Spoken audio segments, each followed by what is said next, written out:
after having the belief and the understanding in the oneness of God as the message that is agreed upon across all of God's messengers, then the next thing we need to understand that they agree about is submission to God.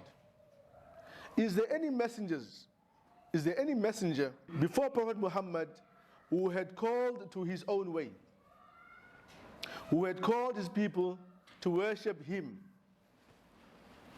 who had called people to do things that were not in agreement to the message that God had relayed to him?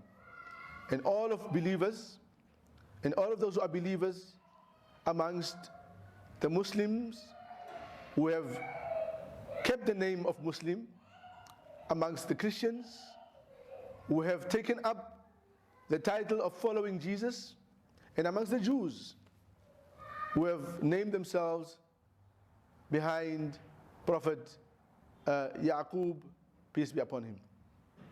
All of them agree that our mission on earth is to submit ourselves to God Almighty.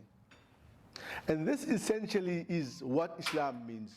Once you have recognized and understood and believed that God is one, your duty becomes that you submit to God.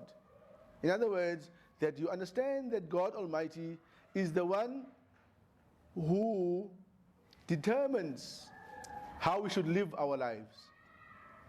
And this determination of how we should live our lives is then God's religion, God's way of life that He instructs us to live by.